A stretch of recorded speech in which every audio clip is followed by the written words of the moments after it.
আমার মনটা নেচে উঠল। এত অল্প সময় আমার অভিযান সফল হবে সেটা ভাবতে পারিনি। কিন্তু এখানে তো দেখছি মাত্র একটা গাছ, খুঁজলে আরো বেরোবে কি?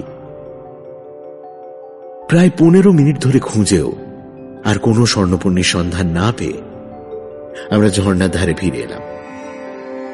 গাছ পেলে কি করব সেটা আগে থেকেই স্থির করে রেখেছিলাম। সঙ্গে চটের থলিতে কাসৌলির বাজার থেকে কেনা একটা কোদাল ছিল।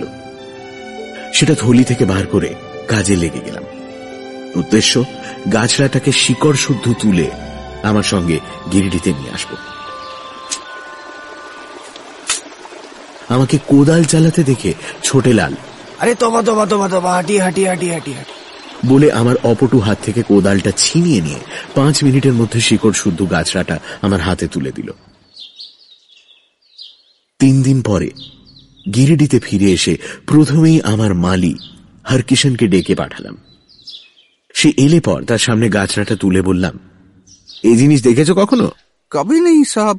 তুমি এক্ষুনি এটাকে বাগানের একপাশে পুঁতে ফেলে পরিচর্যা শুরু করো তো। হরকিশন স্বর্ণপর্ণীটাকে হাতে নিয়ে ঘুরিয়ে ফিরিয়ে জিজ্ঞেস করল, এর থেকে দওয়াই হয় কিনা? আমি বললাম, বড়িয়া দওয়াই। তব তো এক পেড় সে নেই হোগা বাবুজি। তো এর থেকে আরো গাছ গজায় এমন ব্যবস্থা তুমি করতে পারো? এ গাছের ডালের একটা বিশেষ অংশ, সেটাকে ভেঙে নিয়ে টুকরোটাকে মাটিতে পুঁতে দিন। ঠিক সে দেখভাল कीजिए और देखिएगा और एक पेड़ जरूर उगेगा। তাহলে তুমি তাই করো। ওষুধ যখন এনেছি তখন তার দৌড়টা একবার যাচাই করে দেখা দরকার। টিকড়ি বাবার গাছের সন্ধানে যখন ভুল ছিল না, তখন অনুমান করা যেতে পারে পাণ্ডুরোগ সারার ঘটনাটাও সত্যি। যাবার আগে শুনে গিয়েছিলাম যে আজন্ম গিরিডিবাসী উকিল জয়গোপাল মিত্র গুরুতরভাবে অসুস্থ। উনি বাবার পেশেন্ট ছিলেন। ওর স্ত্রীকে আমি মাসিমা বলি। ফোন করে জানলাম মিত্র মশাইয়ের উদরী হয়েছে, যাকে ইংরেজিতে বলে অ্যাসাইটিস। আমি চোখে অন্ধকার দেখছি রে দিলু, ডাক্তারেরা সবাই জবাব দিয়ে গেছে, বললেন জয়ন্তী মাসিমা।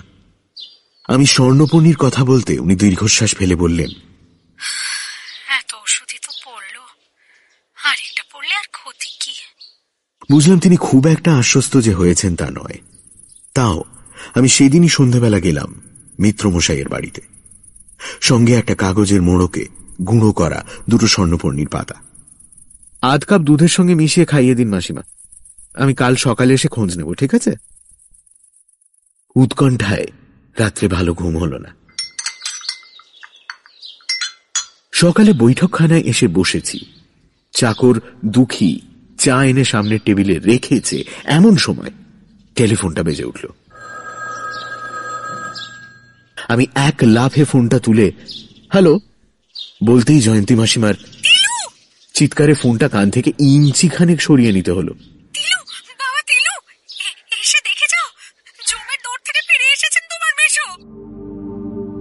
তাড়াহুড়ো করে কিছু করব না, এটা আমি আগেই ঠিক করেছিলাম। তবে মিত্রমশাইয়ের আরোগ্যের পরে যে আমার ওষুধের খবর গিরিডির চারিদিকে ছড়িয়ে পড়বে, এটা আমি আন্দাজ করেছিলাম।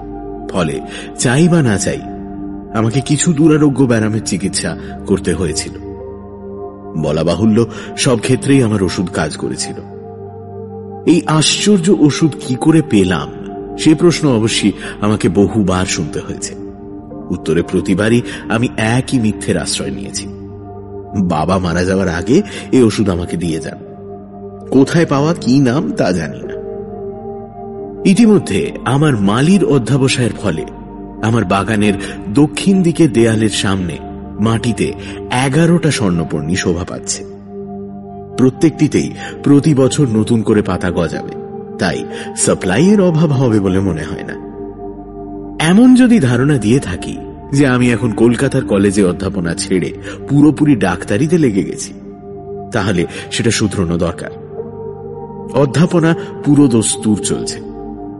কলকাতায় এখনো কেউ স্বর্ণপর্ণীর কথা জানে না, কারণ আমি কাউকে কিছু বলিনি। তবে হঠাৎ যদি চেনাশোনার মধ্যে শুনি কেউ কঠিন ব্যারামে মরণাপন্ন, তাহলে যাতে তাকে দিতে পারি সেজন্য আমার সঙ্গে সবসময় গোটা 12 পাতা থাকে। একটা ব্যাপারে আমার একটু খুঁতখুঁতে ছিল। শুকনো পাতা গুঁড়িয়ে দুধে মিশিয়ে খাওয়ানোর প্রাচীন পন্থাটা আমার ভালো লাগছিল না। আমি ঠিক করলাম স্বর্ণপর্ণীর বড়ি তৈরি করব। 1 মাসের মধ্যেই আমার পরিকল্পনা বাস্তবে পরিণত হলো। আমার 25 বছরের জন্মদিনে গ্রীষ্মের ছুটিতে বাড়িতে বসে কলের হাতল ঘোরাচ্ছি, আর কলের নিচের দিকে নল দিয়ে বড়ির পর বড়ি বেরিয়ে টপটপ করে একটা বাটিতে পড়ছে। এমন সময় বিদ্যুৎ ঝলকের মতো ওই ওষুধের একটা নাম আমার মাথায় এসে গেল, মিরাকিউরল, অর্থাৎ miracle cure for all complaints, সর্বরোগ নাশক বড়ি। এই সময় একটা ঘটনা ঘটল যেটা বলা যেতে পারে আমার জীবনের মোড় ঘুরিয়ে দিল। আমি তখন কলকাতায় প্রফেসরির কাজ নেবার মাসখানেকের মধ্যে আমি ইংরেজি ভাষায় বিজ্ঞান বিষয়ক সর্বশ্রেষ্ঠ পত্রিকা নেচারের গ্রাহক হয়েছিলাম। এই পত্রিকায় জীবতত্ত্ব সম্বন্ধে একটি চমৎকার প্রবন্ধ পড়ে আমি লেখক জেরেমি সন্ডার্সকে তার বাসস্থান লন্ডনে একটি চিঠি লিখি। নেচারের লেখক পরিচিতিতে বলা হয়েছিল সন্ডার্স 2 বছর হল কেমব্রিজ থেকে বায়োলজি পাশ করেছে। আন্দাজে মনে হয় সে আমারই বয়সী হবে।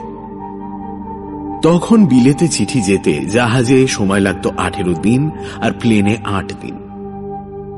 আমি এয়ারমেইলেই লিখেছিলাম। সন্ডার্সের উত্তর এলো 19 দিন পরে, অর্থাৎ সেও এয়ারমেইলেই লিখেছে। সে যে আমার চিঠি পেয়ে শুধু খুশি হয়েছে তাই নয়, সে নাকি চিঠিতে এক বিরল বিদগ্ধ বৈজ্ঞানিক মনের পরিচয় পেয়েছে। শেষ ক লাইনে সে জানিয়েছে যে তার জন্ম হয় ভারতবর্ষের পুনা শহরে। আমার ঠাকুরদাদা 32 বছর ইন্ডিয়ান আর্মিতে ছিলেন। আমি অবশ্য 7 বছর বয়সে বাবা মার সঙ্গে ইংল্যান্ডে চলে আসি, কিন্তু সেই 7 বছরের স্মৃতি আর ভারতবর্ষ ও ভারতবাসীর উপর টান আমার এখনো অম্লান রয়েছে। চিঠি লেখালেখি চলল। তৃতীয় চিঠিতে সন্ডার্স লিখল, দেখো, যদিও আমাদের দুজনেরই বয়স 25, আমি বিশ্বাস করি না যে এই বয়সে পত্রবন্ধু হওয়া যায় না। তুমি আমার মতে সায় দাও কিনা সেটা জানার অপেক্ষায় রইলাম। আমি স্বভাবতই সন্ডার্সের প্রস্তাবে রাজি হলাম। পরস্পরকে ছবি পাঠানো হলো। অপ্রতিহতভাবে চলতে লাগলো এয়ারমেইলে চিঠি যাওয়া আসা। মাস 8 চলার পর হঠাৎ আমার একটা চিঠির পর 1 মাস পেরিয়ে গেলেও সন্ডার্সের উত্তর এলো না। ঠিক করলাম আরো 2 সপ্তাহ দেখে একটা টেলিগ্রাম করব। সন্ডার্স চাকরি করে না সেটা জানি, সে এখনো জীববিদ্যা নিয়ে রিসার্চ করছে। 7 দিনের মাথায় হঠাৎ বিলেত থেকে চিঠি। খামের ওপর হাতের লেখা সন্ডার্সের নয়, কোন এক মহিলার।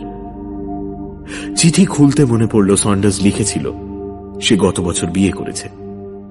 তার স্ত্রীর নাম ডরথি।